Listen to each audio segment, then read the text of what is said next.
अस्सलामुअलैकुम। Office with Atiq के साथ मैं हूं अतीक अहमद। स्टार्ट करते हैं आज की class Microsoft Access. Microsoft Access के अंदर हम फ़ीस कलेक्शन सिस्टम डेवलप कर रहे हैं और लास्ट क्लास के अंदर हम लोगों ने ये पढ़ा कि किस तरह हम टेबल्स डिज़ाइन करेंगे और कुछ क्यूरीज़ हमने डिज़ाइन की और फॉर्म के ऊपर हम काम कर रहे थे। तो क्लास को स्टार्ट करने से पहले कुछ क्वेश्चंस हैं जो कि कमेंट सेक्शन के अंदर पूछे गए और उनमें से एक क्वेश्चन जो है वो बहुत ज़्यादा इम्पोर्टेंट मुझे लग रहा है और according to my point of view मैं आज उसे इस क्लास के अंदर मैं उसे इंक्लूड कर रहा हूँ। तो जनाब ये सवाल पूछा गया है टैलेंट माइक्रोस्कोप की जानिब से कि can we make the drop down list of a field directly from a table not by creating query through lookup wizard. I think it may be done. अच्छा जी, इनका सवाल है कि जो हम ड्रॉप डाउन बना रहे थे, जैसा कि ये आप लोगों को मैं दिखा दूं, जैसे कि ये क्लासेस में हमने ड्रॉप डाउन बनाए थे, तो ये कह रहे हैं कि क्या हम इसे डायरेक्टली टेबल से बना सकते हैं, क्योंकि हमने क्यूरीज़ बनाई थी और क्यूरीज़ से फिर हम इनके ज़रिए हम बना रहे थे। तो उनका सवाल ये है कि क्या हम डायरेक्टली क्लासेस से बना सकते हैं। तो जनाब बिल्कुल हाँ, आप क्लासेस यानी टेबल से डायरेक्टली आप इसे बना सकते हैं। मैं आप लोगों को एक एग्जांपल दे देता हूँ इसकी। राइट क्लिक, डिज़ाइन व्यू, और यहाँ पर मैं एक फ़ील्ड बना लेता हूँ क्लास टेस्ट क्लास के नाम से, ठीक है जी। और यहाँ पर मुझे वही लुकअप करना है, डेटा उठाना है और इस बार मैं डायरेक्टली टेबल से उठाऊंगा, ठीक है जी। तो ये शॉर्ट टैग्स है, आप चले जाएं लुकअप में और यहाँ से सेलेक्ट करें कॉम्बो बॉक्स, ठीक है जी, टेबल एंड क्यूरी। और फिर यहाँ पर क्या करेंगे, आप ये 3 डॉट्स आपको नज़र आ रहे हैं, उनको आप सेलेक्ट करें। सेलेक्ट करने के बाद क्लासेस, अब यहाँ से आपको एक क्यूरी डिज़ाइन करनी होगी, यानी इसके अंदर एक क्यूरी डिज़ाइन करनी होगी जिससे आप जो है वो अलग से क्यूरी आप डिज़ाइन नहीं करेंगे, बल्कि ये एक स्टेटमेंट तैयार होगी। वो स्टेटमेंट कैसे तैयार होगी वो आप देख लें। आप यहाँ पर क्लासेस को ऐड करें, इसे क्लोज़ कर दें और यहाँ से आपको जो फील्ड चाहिए ड्रॉप डाउन में उसे आपने सेलेक्ट करना है। देन इसे आप क्लोज़ कर दें और ये आपसे पूछेगा क्या इसे सेव करना है, आप इसे सेव कर दें, ठीक है जी। जैसे ही आप इसे सेव करते हैं तो देखें यहाँ कोई क्यूरी डिज़ाइन नहीं हुई, बल्कि यहाँ एक स्टेटमेंट आ गई है एसक्यूएल क्यूरी की, select classes dot class from classes, ठीक है जी। ये एक स्टेटमेंट आ चुकी है और टेक्स्ट क्लास के अंदर जो है वो हम देखते हैं कि क्या चेंजेस आई हैं और ये इस वक्त स्टेटमेंट आ गई। इसे आप सेव करें। सेव करने के बाद आप इसे ओपन करके देखें कि क्या ड्रॉप डाउन बन चुका है, ठीक है, ये ड्रॉप डाउन बन चुका है और वही वैल्यूज़ हमें अब डायरेक्टली टेबल से मिल रही हैं, जो कि पहले हमने डिज़ाइन की थी क्लासेस क्यूरी से, वो अब डायरेक्टली टेबल से हमें मिल रही हैं। तो आप बिल्कुल ठीक कह रहे हैं कि ये दोनों तरीक़ों से पॉसिबल है।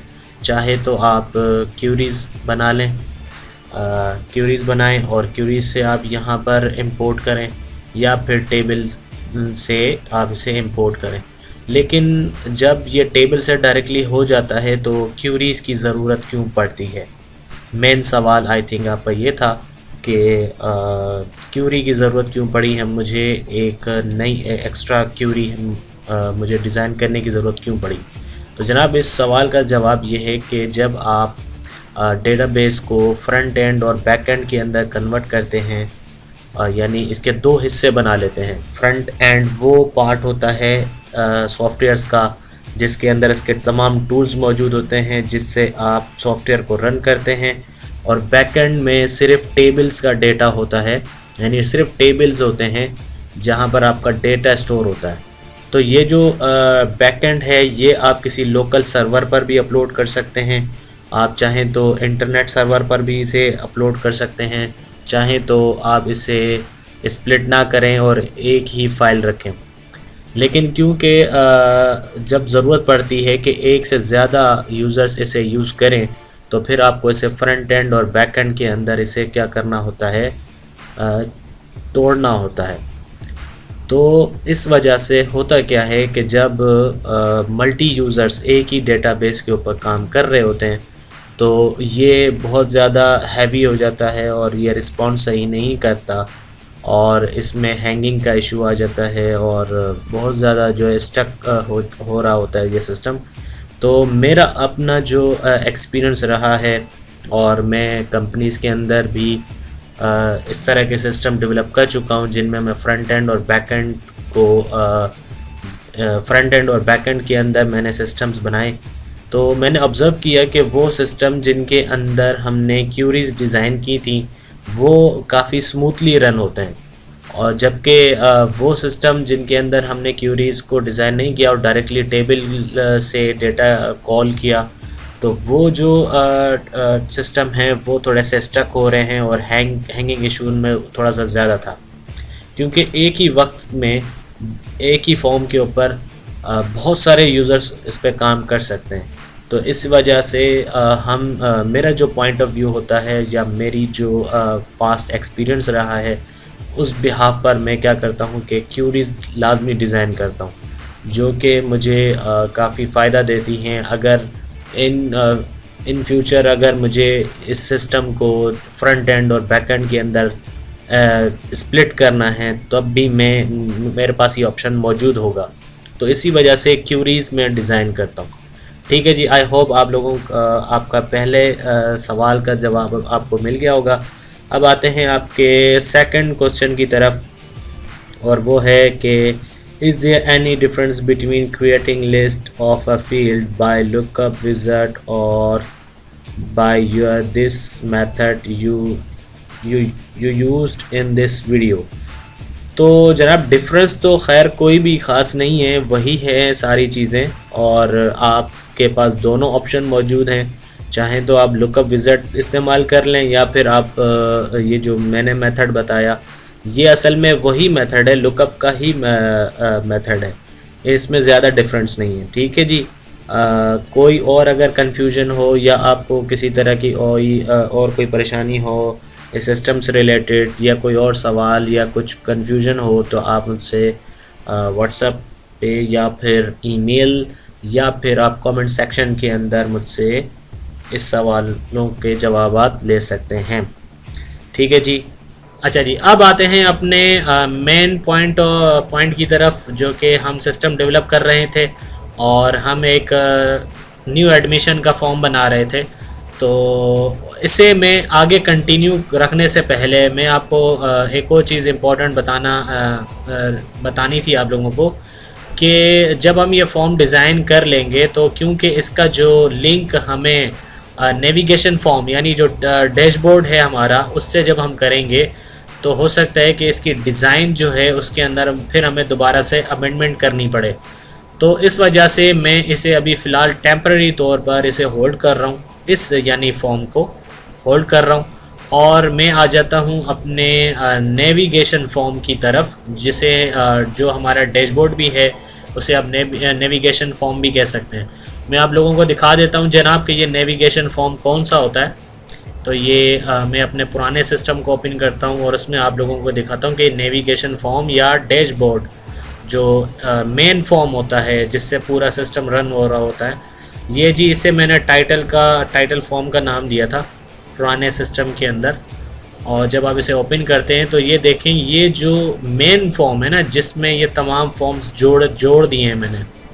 होम का जो फॉर्म है वो यहाँ पर ये KPI डैशबोर्ड है, फिर सेटिंग के अंदर सेटिंग का एक फॉर्म है, और फिर ये एडमिशन फॉर्म का फॉर्म है।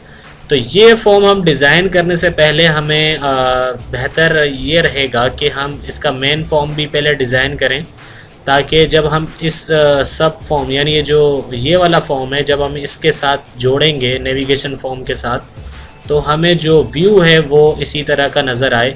अगर हम इसे पहले डेवलप कर लेंगे तो इसमें जब लिंक जोड़ देंगे इसके साथ, तो हो सकता है कि हमें दोबारा से अमेंडमेंट करनी पड़े एडमिशन फॉर्म में। तो ये जो नेविगेशन फॉर्म है आज की क्लास में हम इसे डिज़ाइन करेंगे, और अगर क्लास लेंदी ना हुई तो कोशिश करेंगे कि जो है वो न्यू एडमिशन के फॉर्म को भी आगे कंटिन्यू कर लें। ठीक है जी। तो ये नेविगेशन का फॉर्म किस तरह डिज़ाइन करेंगे आज हम ये पढ़ने जा रहे हैं। इसे मैं करता हूँ क्लोज़ और आ जाते हैं अपनी पुराने डेटाबेस के ऊपर और नेविगेशन फॉर्म बनाते हैं जी। क्रिएट करेंगे आप। क्रिएट के बाद ये देखें फॉर्म्स का आपके पास पार्ट, जो फॉर्म्स का पार्ट है वो यहाँ पर आपको नज़र आएगा क्रिएट के अंदर, और इसके अंदर नेविगेशन है। ठीक है जी। लुकअप विज़ार्ड और ये बाकी तमाम चीज़ें हम अभी फ़िलहाल साइड पर रख रहे हैं, और जो इम्पोर्टेंट हमारे लिए है सिस्टम को डेवलप करने के लिए सिर्फ वो टूल्स मैं यूज़ कर रहा हूँ, और इसके आगे आपसे वादा है कि हर एक टूल को मैं आपको बाकायदा से डिटेल से पढ़ाऊँगा। ठीक है जी। नेविगेशन पर आ जाते हैं। अब इसके अंदर नेविगेशन के अंदर बहुत सारे नेविगेशन के टूल्स मौजूद हैं। हॉरिजॉन्टल टैब्स है, ये तमाम हैं। अच्छा जी। जो फॉर्म मैंने यूज़ किया है वो है वर्टिकल टैब्स लेफ़्ट। ठीक है जी। राइट साइड पर भी है, और इसके अलावा ये और भी बहुत सारे इसके अंदर ऑप्शंस हैं। तो आप अगर चाहें तो इनको आप चेंज कर सकते हैं, या अगर आप सेम एज़ इट इज़ मेरी एप्लीकेशन की तरह एज़ इट इज़ इसकी कॉपी डिज़ाइन करना चाहते हैं तो आप वर्टिकल टैब्स लेफ़्ट को सेलेक्ट कर लें। ठीक है जी। इसे जैसे ही आप सेलेक्ट करेंगे तो ये आपको एक फॉर्म दे देगा डिफ़ॉल्ट बना हुआ पहले से, और अब आपको क्या करना है, सिंपल इसे सेव करना है, और आप इसे नाम दे दें कोई भी अपने हिसाब से। जैसे कि मैं अब इसे नाम दे रहा हूँ जी मेन फॉर्म। ठीक है। ये मेन फॉर्म है जिसमें बाकी तमाम फॉर्म्स जोड़ दिए जाएंगे, तो इस वजह से इसका नाम मेन फॉर्म रख दिया गया।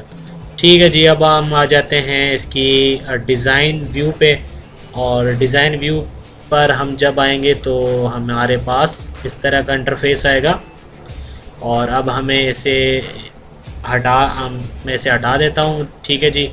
और इसे हम थोड़ा सा नीचे की तरफ ले आते हैं, और ये हमारे पास जो है वो नेविगेशन बटन्स होंगे, और यहाँ पर ये जो पार्ट है अनबाउंड, इनमें हमें वो फॉर्म्स नज़र आएंगे जो कि हम डिज़ाइन कर रहे हैं। जैसे ये ऐड न्यू स्टूडेंट फॉर्म है, ये हम यहाँ पर डिज़ाइन करेंगे और फिर उसे यहाँ पर इसकी लिंक इसके साथ कनेक्ट कर देंगे, तो ये मेन फॉर्म में हमें नज़र आएगा। ठीक है जी। इसे आप सेलेक्ट करें। सबसे पहले कुछ इसके अंदर मॉडिफिकेशन हम करेंगे, जैसे कि पहला इन दोनों यानी पार्ट के अंदर मुझे देखें थोड़ा सा हल्का सा स्पेस नज़र आ रहा है। इस स्पेस को कम करने के लिए मैं इसे सेलेक्ट करूँगा और जाऊँगा अरेंज, और कंट्रोल पैडिंग के अंदर मैं जाऊँगा और इसे कर दूँगा नन। ठीक है जी। तो ये थोड़ा सा क्लोज़ हो गया।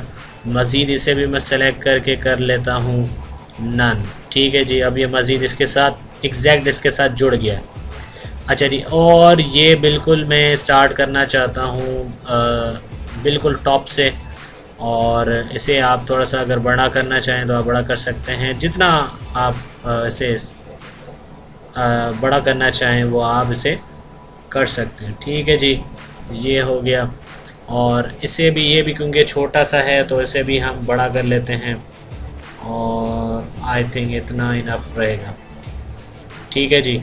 ये बड़ा कैसे करेंगे, आप शिफ्ट को पकड़ के लेफ़्ट राइट अप डाउन की आपके पास मौजूद है। लेफ़्ट और राइट से ये आपके पास इसकी विड्थ जो है बड़ी होगी और कम हो सकती है। ठीक है जी। और ये क्योंकि एक बटन है इसके अंदर ऐड न्यू, तो इसे भी हम सेलेक्ट करेंगे, और इसे भी मैं बड़ा करके आपको दिखा देता हूँ। इसी तरह आप इसे भी बड़ा करेंगे लेफ़्ट राइट की से, और इसकी जो विड्थ है, इसकी जो हाइट है, वो हाइट मुझे थोड़ी सी इंक्रीज़ करनी है क्योंकि बटन मुझे छोटा सा नज़र आ रहा है। तो इसे मैं थोड़ा सा इसकी हाइट जो है मैं इंक्रीज़ कर देता हूँ, और इंक्रीज़ करने के लिए आप इसे सेलेक्ट करें। अच्छा जी। क्योंकि अब इसके अंदर हमने कोई भी बटन नहीं बनाया तो इसके कोई प्रॉपर्टी वगैरह हमारे पास नहीं आ रही। तो पहला जो हम बटन बनाएंगे इसके अंदर वो क्या था जनाब, वो था जनाब होम का, फिर सेटिंग है, फिर ऐड न्यू है, सर्च स्टूडेंट है, ठीक है, तो एक काम करते हैं कि नोटपैड को ओपन कर लेते हैं।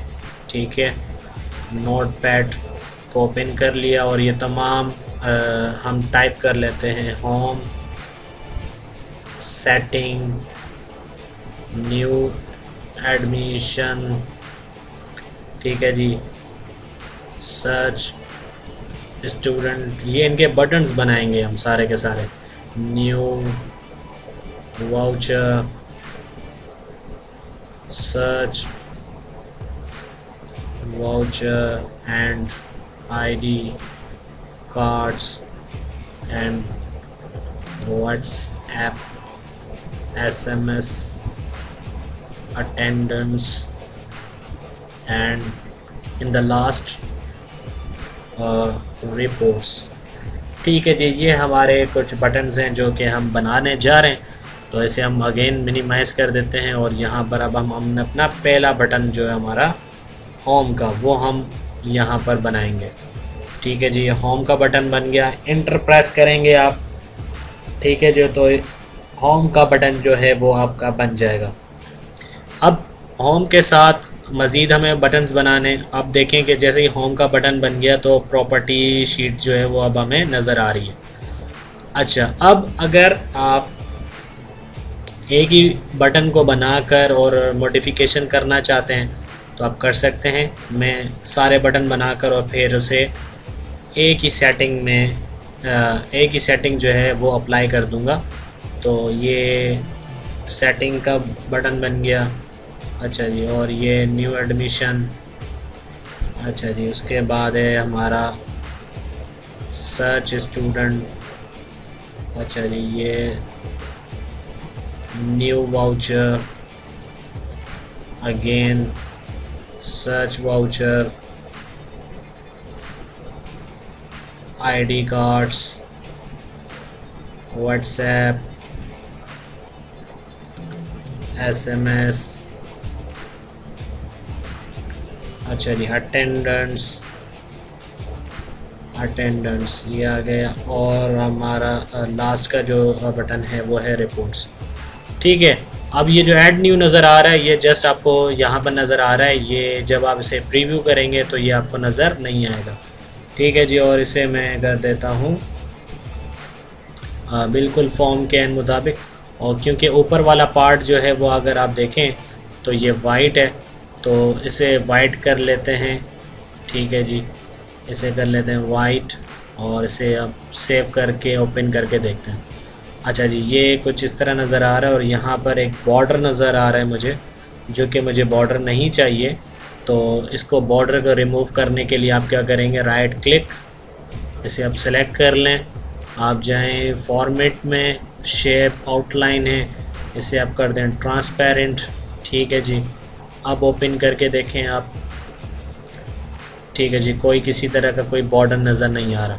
अच्छा जी, अब होता यह है कि जैसे ही हम अपने सॉफ्टवेयर को जब हम ओपन करते हैं तो वो फुल स्क्रीन में आ जाता है। तो फुल स्क्रीन में जब आ जाता है तो उसे हम फुल स्क्रीन कैसे कर सकते हैं, तो आप इसे करें राइट क्लिक, डिज़ाइन व्यू। अब फुल स्क्रीन के लिए कुछ कोड्स मैंने यूज़ किए हैं जो कि मैं आप लोगों के साथ शेयर करना चाह रहा हूँ।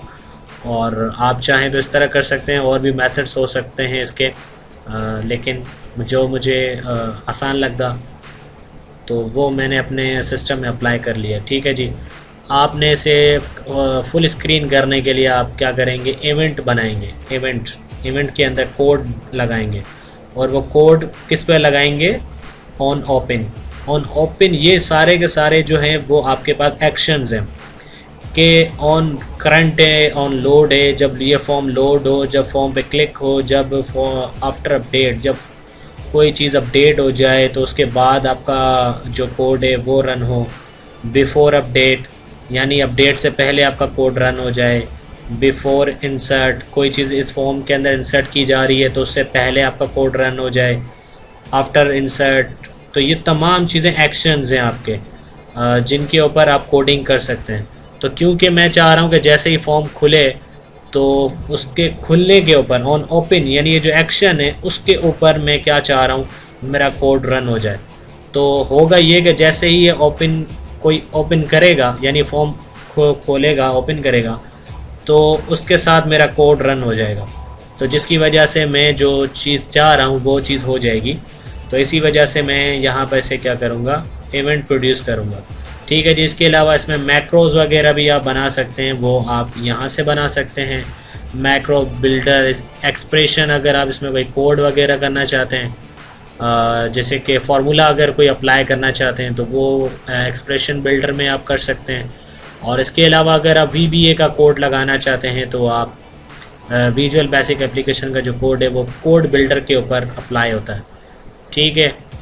तो मैं इसे अप्लाई करता हूँ इवेंट प्रोड्यूस और इसे ओपन कर लेते हैं। ठीक है जी। अब ये कुछ चीज़ें उसकी तरफ से एक्सेल की तरह, एक्सिस की तरफ से ऑटोमेटिक खुद से हमें लिख के दी जाती हैं कि प्राइवेट सब इसमें ओपन फॉर्म के ऊपर हम कमा लगा रहे हैं, फार्मूला लगा रहे हैं, और वो जब उसे हम कैंसिल करें तो वो एज ए इंटीजर है। ठीक है जी। ये आगे कोडिंग में आप लोगों को गाइड करूँगा। अभी हम इस पे जो कोड है हमारा सिंपल वो हम अप्लाई करते हैं। Do cmd dot maximise. ठीक है जी। एक बिल्कुल छोटी सी कमांड है। डू cmd जो है वो किसी भी कमांड को स्टार्ट करने के लिए इस्तेमाल की जाती है। डू cmd स्टार्ट करो मैक्सिमाइज, या इम्प्लीमेंट करो, या मैक्सिमाइज को जो है वो प्रोसीड करो। ठीक है जी। ये हो गया। और इसी के साथ में ऑन क्लोज के ऊपर भी इसे एक और इवेंट में यहाँ पर लगाऊंगा, और एक और कोड यहाँ पर मैं लगाऊंगा। वो ये कि जैसे ही ये क्लोज़ हो फॉर्म तो इसकी प्रॉपर्टीज़ जो है वो रीसेट हो जाए। तो यहाँ पर जो ऑन क्लोज़ है यहाँ पर मैं अप्लाई करता हूँ डू cmd डॉट रीस्टोर। ठीक है जी। ये दो कोड्स अप्लाई कर दिए। इसे बंद कर दें। बंद करने के बाद से सेव करें और रन करें। ठीक है जी। अभी भी फॉर्म ओपन नहीं हुआ, फुल स्क्रीन में नहीं आया, सॉरी। तो फुल स्क्रीन में लाने के लिए कुछ प्रॉपर्टीज़ भी हमें सेट करनी होंगी, और वो हैं जनाब, आप प्रॉपर्टी में जाएं और प्रॉपर्टी में जाकर आप चले जाएं ऑल्स में। ऑल्स में आपके पास तमाम प्रॉपर्टीज़ होंगी। यहाँ पे पॉपअप आपके पास एक कमांड है जिसे आप जब पॉपअप, ये क्या होता है कि जब कोई डायलॉग बॉक्स है या कोई मैसेज बॉक्स है तो वो जब आता है, वो जब ओपन होता है तो वो पॉपअप होता है। तो पॉपअप इस वक्त नो है। आपने इसे क्या करना है, आपने इसे करना है यस। ठीक है। और इसे अब सेव कर लें। ठीक है जी। अब इसे ओपन करें। ये देखें जी पॉपअप हो गया है, यानी ओपन हो गया फॉर्म। ठीक है। अब ये क्योंकि क्या हो रहा है कि ये रीसाइज हो रहा है। ठीक है जी। ये छोटा और बड़ा हो रहा है और हमें फिक्स करना है इस फॉर्म को, और वो पूरा मैक्सिमाइज होना चाहिए। मतलब ये जो उसमें टास्क बार है ये भी नज़र ना आए, और ये जो ऊपर आपके पास टाइटल बार है ये भी नज़र ना आए। तो फिर हम इसे इसमें मज़ीद प्रॉपर्टीज़ में हम कुछ चेंजिंग करेंगे। वो क्या है, डिज़ाइन व्यू में जाएं दोबारा से, और जाएं आप प्रॉपर्टीज़ के अंदर, और ये जो आपके पास बॉर्डर स्टाइल है, ठीक है जी, इसे आप कर दें नन। ठीक है। और इसे सेव करें, यस, और फिर ओपन करें। अब देखें, अब हमारे पास जो है वो टाइटल भी नहीं आ रहा, और ये जो नीचे हमारे पास टास्क बार था वो भी ख़त्म हो चुका है, और फुल स्क्रीन के अंदर अब जस्ट मुझे अपना फॉर्म नज़र आ रहा है। ठीक है जी। और ये वो बटन्स हैं जो हमने बनाए थे, और इसके नीचे एक और आपको एक लाइन नज़र आ रही है, ये वाली, ये स्क्रॉल बार की लाइन है, और ये मुझे स्क्रॉल बार इसके अंदर हॉरिजॉन्टल और वर्टिकल दोनों नहीं चाहिए। तो इन दोनों को भी ख़त्म करने के लिए आप क्या करें, इसे क्लोज़ करें और जाएं दोबारा से डिज़ाइन व्यू में, और आप अगर आप कहीं पर क्लिक कर देते हैं तो आप देखें कि अब जो आपने सेलेक्ट किया है वो ये फॉर्म सेलेक्ट नहीं हुआ हुआ। अब क्या सेलेक्ट हुआ हुआ, आपका फॉर्म का हेडर सेलेक्ट हुआ हुआ है, तो उससे रिलेटेड ऑप्शंस आपको नज़र आ रहे हैं। अगर मैं यहाँ से किसी बटन को सेलेक्ट कर लेता हूँ तो फिर मुझे बटन की प्रॉपर्टीज़ नज़र आ रही हैं, फॉर्म्स की प्रॉपर्टीज़ मुझे नज़र नहीं आ रही। तो फॉर्म की प्रॉपर्टीज़ के लिए आपके पास ये जो बॉक्स है इसके अंदर आप क्लिक करेंगे तो अब आपको फॉर्म की प्रॉपर्टीज़ नज़र आएंगी। अच्छा जी, इसके अंदर मुझे क्या चाहिए, जनाब इसके अंदर मुझे ये चाहिए था कि स्क्रॉल बार जो हॉरिजेंटल और वर्टिकल है ये दोनों मुझे नहीं चाहिए, तो स्क्रॉल बार है बोथ, इसे आप कर दें नाइदर। ठीक है जी, और इसे सेव करें और ओपन करें। अच्छा जी, अब वो जो हमारे पास एक लाइन आ रही थी वो भी ख़त्म हो चुकी है, और अब हमारे पास ये जो हमारा मेन पार्ट है सिर्फ वो हमें नज़र आ रहा है। अच्छा जी, अब और इसे मज़ीद हम क्लोज़ करेंगे और इसकी प्रॉपर्टीज़ को मज़ीद सेट करेंगे, और इसे मैं क्लोज़ कर देता हूँ। अच्छा जी, अब इसके अंदर क्या था कि इसके अंदर सबसे पहले तो ये जो हमारे पास बटन्स हैं इनकी स्पेस हमारे पास काफ़ी कंजेस्टेड है, तो हम क्या करेंगे कि इनकी हाइट को थोड़ा सा इंक्रीज़ कर देते हैं। तो इंक्रीज़ करने के लिए मल्टी अगर आप सेलेक्ट करेंगे तो आपके पास इसके साथ अगर आप ये ऐड न्यू भी सेलेक्ट कर लेते हैं तो आप देखेंगे आपके पास प्रॉपर्टीज़ गायब हो जाती है, और आपको ये सारे सेलेक्ट करने थे, तो इन सब को सेलेक्ट कर लिया। और अब इनकी जो हाइट है वो हाइट को मैं इंक्रीज़ कर रहा हूँ 0.4, और ये इंक्रीज़ हो गई। और अब इन तमाम के जो हमारे पास जो लेबल्स हैं वो लेबल्स जो हैं वो हमारे पास क्या होने चाहिए, लेफ़्ट होने चाहिए। तो लेफ़्ट साइड पर करने के लिए आप क्या करेंगे, आपके पास है वेयर इज़ द फॉन्ट, ये फॉन्ट आ गया, अलाइनमेंट सेंटर है, आप इसे कर दें लेफ़्ट, तो ये इस साइड पर आ जाएंगे। अच्छा जी, लेकिन क्योंकि यहाँ पर पिक्चर्स भी हैं और उसके साथ फिर कुछ स्पेस भी था, जो कि मैं आपको पिक्चर दिखा दूँ। ये देखें जी, ये इस तरफ पिक्चर्स है हमारे पास और फिर थोड़ा सा स्पेस है, स्पेस दिया हुआ। तो ये स्पेस हम कैसे क्रिएट करेंगे कि हम क्या करेंगे, हम यहाँ पर किसी एक बटन को आप सेलेक्ट करें और होम, ये जो इसका कैप्शन है, कैप्शन के ऊपर आप यहाँ पर थोड़ी सी स्पेस क्रिएट करें। ठीक है जी, और मज़ीद स्पेस को क्रिएट करने के लिए आप स्पेस के बटन को प्रेस करें। ठीक है जी, और इसमें मज़ीद अगर आप फ़ॉन्ट वगैरह भी इनके चेंज करना चाहें तो आप कर सकते हैं अपने हिसाब से, जो आप रखना चाहें, 14 बोल्ड। अच्छा जी, और मज़ीद थोड़ा सा इंक्रीज़ कर देते हैं, 14 नहीं, आई थिंक 13 इनफ रहेगा, तो ऐसे कर देते हैं 13। और इसमें फ़ॉन्ट जो मुझे बेहतर लगता है और सोबर फ़ॉन्ट है जो ऑफिस के अंदर इस्तेमाल किया जा सकता है वो है एरियल, तो वो हमने रख लिया जनाब। ठीक है जी, और अब ये हमारा हो गया। और ये देखें, ये जो होम के ऊपर हमने एक स्पेस अप्लाई किया था, इसी स्पेस को हम कॉपी करेंगे। स्पेस को भी आप कॉपी करके बाकियों पे अप्लाई कर सकते हैं, तो उससे ये होगा कि जो स्पेस है वो सबकी सेम रहेगी और तमाम आपको एक ही डायरेक्शन के अंदर नज़र आएंगे। ठीक है जी, तो ये स्पेस हमने अप्लाई कर दी। और इसमें जो हमने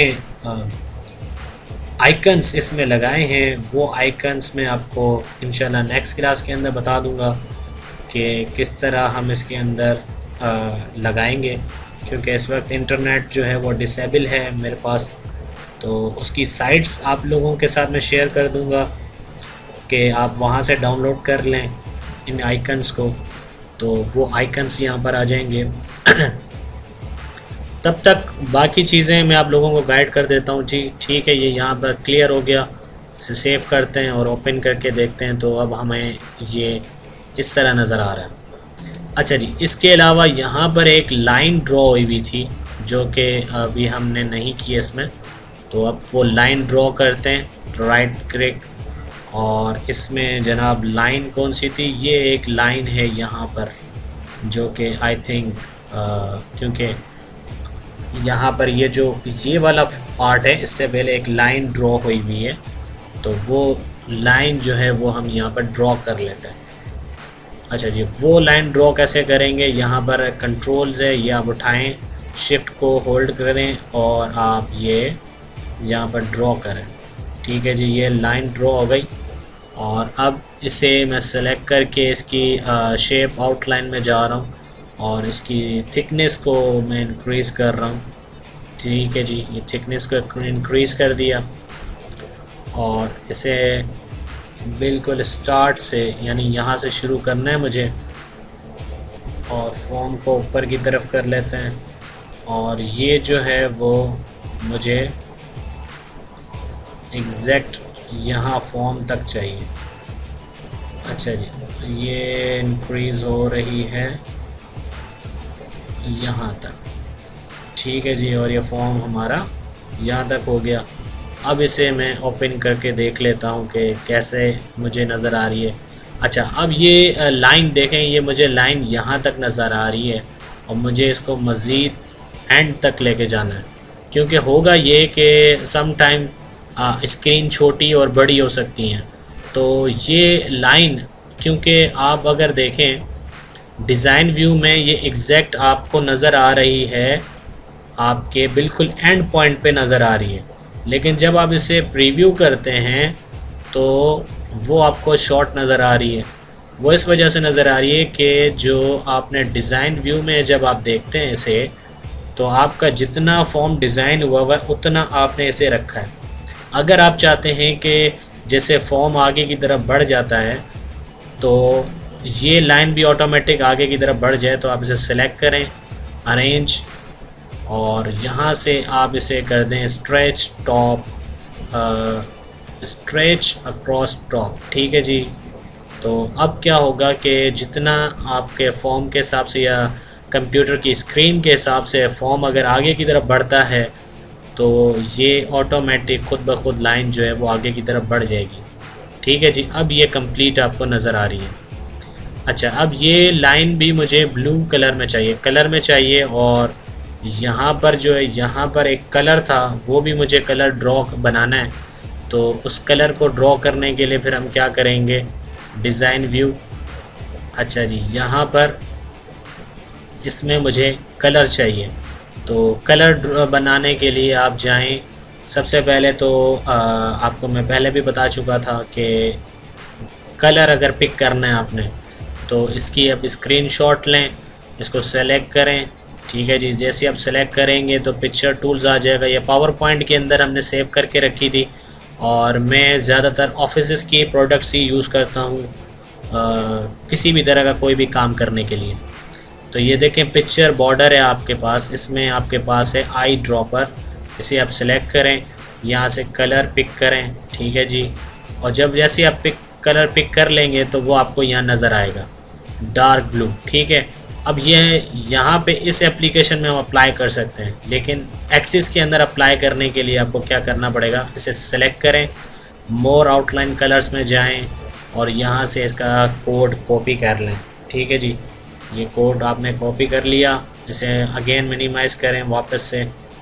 अब यहाँ पर मुझे वो कलर फिल करना है, तो इसे सेलेक्ट करेंगे, फॉर्मेट, और यहाँ से शेप फिल है हमारे पास और इसमें मोर कलर्स हैं, कस्टम, और यहाँ पर आप वो कोड पेस्ट कर दें। ठीक है जी, ये कलर पेस्ट हो गया इसके अंदर। ठीक है जी, ये क्लियर है। और यहाँ पर हमने जो एक लाइन ड्रॉ कर रखी थी, इसमें भी हमें वही कलर चाहिए, तो अगेन इसमें भी हम वही कलर अप्लाई कर देंगे। ठीक है जी, सेव करें और अब आप ओपन करके दे सकते हैं। अच्छा, मैं बार बार सेव इस वजह से कर रहा हूँ कि आप अगर छोटी छोटी चेंजेस कर रहे हैं तो आप उसे लाजमी लुक आफ्टर करें कि क्या वो आपका सही अप्लाई हुआ है या नहीं हुआ। अगर आप सही अप्लाई नहीं हुआ तो आप देखें कि उसमें आप क्या मिस्टेक्स कर रहे हैं। अच्छा जी, इसे मैं अगेन क्लोज़ कर लेता हूँ और ये स्पेस जो है वो मुझे थोड़ा सा कम लग रहा है, तो मैं इसे मज़ीद थोड़ा सा स्पेस दे कर इस लाइन को नीचे की तरफ लेके आ रहा हूँ। ठीक है जी, और ये अब हो गया हमारा फाइनल। अच्छा जी, और अब ये जो है ना, ये भी ये देखें कि ये हमें नीचे की तरफ नज़र नहीं आ रहा। ये जबकि नीचे की तरफ हमें नज़र आए, तो नीचे करने के लिए फिर हमें क्या करना पड़ेगा, अगेन इसे सेलेक्ट करें और इसे डिज़ाइन व्यू में लेके जाएं। और इसे सेलेक्ट करें, अरेंज, और इसे आप करेंगे स्ट्रेच डाउन, यानी ये सिर्फ नीचे की तरफ डाउन यानी फैलता जाए। जैसी स्क्रीन अगर बड़ी हो रही है तो उसके साथ साथ ये भी ऑटोमेटिक बड़ा हो। तो स्ट्रेच डाउन को रखेंगे और इस वाले पोर्शन को हम क्या करेंगे, स्ट्रेच डाउन एंड अक्रॉस, यानी ये राइट साइड पे अगर स्क्रीन बड़ी हो रही है तब भी ये बड़ा होता जाए। तो हम इसे इस तरह स्ट्रेच डाउन एंड अक्रॉस, यानी पिक्चर्स भी आपको दिखा रही होंगी कि ये देखें जहाँ से शुरू हो रहा था तो वो पूरे फॉर्म में पूरा आपको नज़र आएगा। स्ट्रेच डाउन है तो ये जहाँ से यानी जिस पोजीशन में है वो सिर्फ नीचे की तरफ है, वो होगा, यानी उसका जो फॉर्म है वो एरिया नीचे की तरफ जाएगा और ये इस तरफ जाएगा। तो ये इनकी कुछ प्रॉपर्टीज़ हैं जिससे आप फॉर्म्स को मज़ीद डिज़ाइन कर सकते हैं। ठीक है जी, अब मैं उसे ओपन कर लेता हूँ और आप देखें बिल्कुल एंड पॉइंट तक मुझे ये नज़र आ रहा है।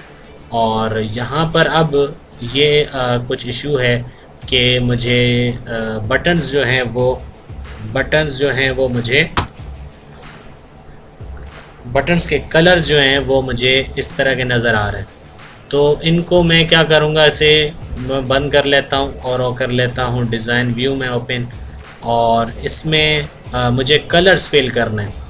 तो कलर्स फिल करने के लिए क्या करेंगे, जैसे कि आपको मैं पावर पॉइंट में दिखा देता हूँ कि ये देखें इनके अंदर भी वही सेम यानी बैकग्राउंड कलर है, लेकिन जब हाईलाइट हम यानी सेलेक्ट करते हैं या हाईलाइट होता है, ओवर पॉइंटर जब इनके ऊपर जाता है तो ये ब्लैक हो जाते हैं, और जब हम इसके ऊपर जो है वो इसे प्रेस कर लेते हैं यानी कोई भी बटन प्रेस हो जाता है तो वो ब्लैक हो जाता है। तो ये हम कैसे करेंगे, तो ये हम करने के लिए क्या करेंगे, तो अगेन आप जाएं होम, किसी एक बटन को सेलेक्ट करें और अब आप जाएं प्रॉपर्टीज़ के अंदर। अब आप देखें कि यहाँ पर बटन की प्रॉपर्टीज़ हमारे पास आ गई हैं और इसमें मेरे पास जो है वो बैक कलर जो है वो मुझे चाहिए, वही कलर जो हमारा बैकग्राउंड का कलर है वो मुझे चाहिए। ठीक है जी, वो अप्लाई हो गया। और इसके अलावा इसके अंदर जो है वो इसके अलावा जो इसके अंदर है वो बॉर्डर कलर भी मुझे बैक कलर जैसा चाहिए। अच्छा जी, ओवर कलर, ओवर यानी का मतलब ये है कि जब पॉइंटर इसके ऊपर आए तो आपको कौन सा कलर चाहिए, तो मुझे चाहिए इसमें ब्लैक कलर चाहिए कि जब इसके ऊपर पॉइंटर ऊपर हो यानी इसके ऊपर आए तो वो ब्लैक हो जाए। अच्छा जी, मैं इसे सेव करता हूँ और आप लोगों को दिखाता हूँ, क्योंकि कुछ बेसिक भी होंगे स्टूडेंट्स जिन्हें बिल्कुल एक्सेस कभी यूज़ नहीं किया होगा, तो इस वजह से ये देखें। अच्छा जी, अब भी इस पर कुछ अप्लाई नहीं हुआ, इसे मैं क्लोज़ करता हूँ और अगेन डिज़ाइन व्यू में आता हूँ। ठीक है जी, और ओवर कलर जो है वो हमने इसमें अप्लाई कौन सा किया है, ब्लैक कलर। अच्छा जी, इसके अलावा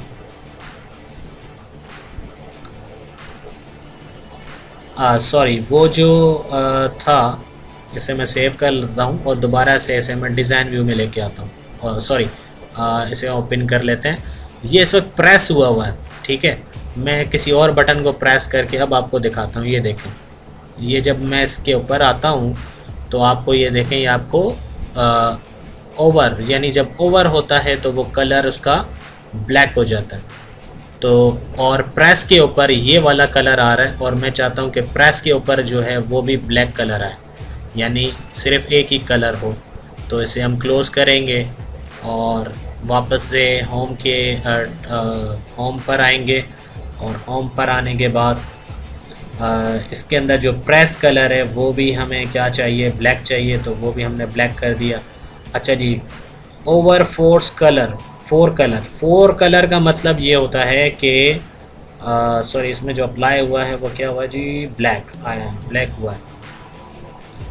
और इसके अंदर जो फोर कलर होता है, फोर कलर कहते हैं टेक्स्ट के कलर को। ये जो टेक्स्ट का होम का जो लिखा हुआ है, इसका जो टेक्स्ट कलर है वो हमें अगर वो करना है फोर कलर में कन्वर्ट करना है तो हम क्या करेंगे, इसे करेंगे वाइट। ठीक है, मुझे वाइट चाहिए और प्रेस करने के वक्त भी ये होना चाहिए होना चाहिए वाइट। ठीक है जी। और ये अब हम इसे बंद करके वापस से आ जाते हैं डिज़ाइन व्यू और इसे ओपन करके लेते हैं। अच्छा जी, ये किसी और में अप्लाई करके देखता हूँ। अच्छा जी, ये अब आप देखें कि ये इस तरह हमें नज़र आ रहा है और मुझे इन सब पर यही अप्लाई करना है। तो आप इसे सिंपल इसे क्लोज़ करें और अब आप जाएं दोबारा से डिज़ाइन व्यू में, इसे सेलेक्ट करें, होम पर जाएं और फॉर्मेट पेंटर को उठाएं और अप्लाई कर दें इन पर। ठीक है जी। आप जैसे अप्लाई करेंगे तो ये तमाम प्रॉपर्टीज़ जो हैं वो एक जैसी हो जाएंगी। जो आपने पहले बटन के ऊपर अप्लाई की थी वही बाकी तमाम पर इम्प्लीमेंट हो जाएंगी। तो इस तरह जो है वो हमारा फॉर्म कंप्लीट हो जाएगा ये। और इसे मैं अब सेव कर लेता हूँ और ओपन करके देखते हैं। अच्छा जी, अब देखें, और जैसे ही हम प्रेस करते हैं तो वो आपको ब्लैक कलर में आपको नज़र आता है। ठीक है जी, यहाँ तक क्लियर है। इससे मज़ीद अगर आपने स्पेस देनी है तो आप इसमें स्पेस दे सकते हैं। और अगर आप चाहते हैं कि बटन्स के दरमियान जो है वो स्पेस हो तो आप बटन्स के दरमियान भी स्पेस क्रिएट कर सकते हैं। बटन के दरमियान स्पेस क्रिएट करने के लिए आपको क्या करना होगा, कंट्रोल पैडिंग में आप इसमें थोड़ा सा नैरो अगर आप कर लेते हैं तो ये बटन्स के दरमियान जो है वो स्पेस क्रिएट कर देगा। ठीक है जी। अब ओपन करके आपको मैं दिखाता हूँ। ये देखें, एक बटन और दूसरे बटन के दरमियान जो है वो स्पेस क्रिएट हो गई। ठीक है जी, यहाँ तक क्लियर है। और इसके अंदर और क्या चीज़ रह गई, हाँ, मैं एक फॉर्म को इसके साथ अटैच करके आपको दिखाता हूँ कि कैसे आपको वो नज़र आएगा। तो क्योंकि हम एक ऐड न्यू स्टूडेंट फॉर्म हम डिज़ाइन कर रहे थे और ये मैं चाहता हूँ कि मेन फॉर्म के साथ मुझे नज़र आए, मेन फॉर्म पर हम अटैच करें इसको। तो हम क्या करेंगे, ऐड न्यू पर जाएंगे और यहाँ पर सेलेक्ट करेंगे एडमिशन फॉर्म। और जैसे ही सेलेक्ट करेंगे तो देखें यहाँ पर आपके पास इसकी प्रॉपर्टीज़ ओपन हो जाएंगी और यहाँ पर है नेविगेशन टारगेट फॉर्म नेम और नेविगेशन वेयर क्लोज जो है वो एक थोड़ी सी लंबी डिटेल है और मैं जस्ट इसे अभी लिंक करना चाह रहा हूँ। तो इसे मैं सेलेक्ट करूँगा admission form, add new student form. ठीक है जी, सेलेक्ट करके सेव करें और अब आप इसे ओपन करके देखें। ये जी हमारे पास एडमिशन का फॉर्म हमारे पास आ गया। अच्छा जी, इसमें अब ये है कि हेडर हमें फॉर्म का नज़र नहीं आ रहा, तो हम इसे दोबारा से रिव्यू कर लेते हैं कि क्या वजह है कि फॉर्म का जो हेडर है वो हमें नज़र नहीं आ रहा। तो इसे आप क्लोज़ करें और आप जाएं student add new student form पर और ये देखें। अच्छा सॉरी, यहाँ पर हमने क्या किया है कि पेज के हेडर को हमने लगा दिया है जबकि हमें फॉर्म का हेडर लगाना था। तो फॉर्म का हेडर लगाने के लिए हमें क्या करना होगा, राइट क्लिक करें और फॉर्म का हेडर एंड फूटर इसे आप सेलेक्ट करें। और सॉरी, आज तबीयत कुछ सही नहीं है लेकिन मैं कोशिश कर रहा हूँ कि आज की क्लास को कंटिन्यू करूँ और इसे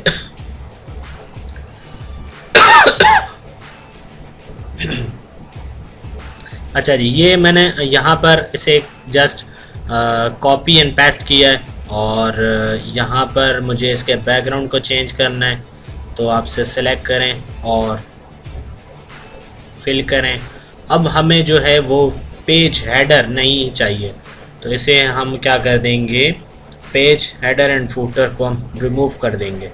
ठीक है जी, सेव करें और अब आप इसे ओपन करके देखें। ठीक है जी, ये इस वक्त आपको जो है वो हेडर भी आपको नज़र आ रहा है अब इसका। और अब मज़ीद आगे वाली क्लास के अंदर जो है वो हम पूरे फॉर्म को डिज़ाइन करेंगे। और क्योंकि जो वीडियो है वो थोड़ी सी लेंदी हो गई है और कंटिन्यूस मुझे ये शिकायत मौसूल हो रही है कि बहुत ज़्यादा लेंदी वीडियोस की वजह से हम जो है वो क्लास को अटेंड नहीं कर पा रहे। तो मैं इसी चीज़ को आज यहीं पे क्लोज़ कर रहा हूँ और इंशाल्लाह फिर नेक्स्ट क्लास में हम आगे की तरफ बढ़ेंगे। Thanks for watching. अल्लाह हाफिज़।